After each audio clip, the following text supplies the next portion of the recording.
Hi there, this is Galen Martling. Today I'm representing Unity Stamp Company, a design team member, and I am showing this beautiful poppy flower by Graciele Design in foil. And so I'm going to show the steps I used. For the stamping, I have Happy Day Poppies. It comes in two pieces. One's a background piece and one is a outline piece. I'm using Scallops and Rectangles nesting dies by Unity.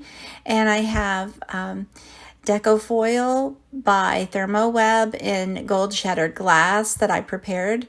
I'm using Distress ink and Simon Says Stamp ink blending brushes. And so for this first panel, I already pre-prepared it for foiling. And this is what it looks like if you want to foil it. You can stamp it out just the same with a light ink and stamp the top part over that if you don't want to foil. But I went ahead and foiled this. So the second piece is the outline. It won't show as much gold, but it will shimmer. So I'm going to add some Distress ink blending to that outline layer to give it some color. Now, if you're going to use Copic markers, I recommend that you stamp and color your flower first, or your image that you're working with. Stamp it first in like an original Misty or a Misty stamp positioning tool, so that you can save the place where you stamped it the first time in the placement, and then stamp it in something that you'll see an outline, and then color it with Copics, and then stamp it again with like an embossing ink, maybe clear embossing ink or color embossing ink, and then heat emboss it. And then you could foil. But there's lots of different ways you can foil. So here I am using two different shades of Distress ink, and I colored in the center in that tattered rose color.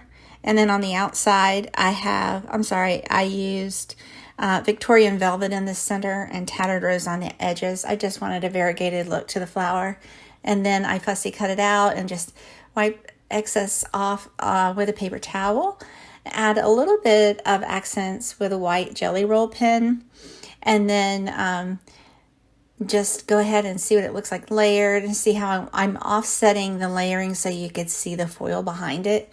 Since this is not going to be stamped directly onto the background, instead I just offset that foil piece. Now I die cut the sentiment with a heart, and I also use some extra hearts from both of these hearts.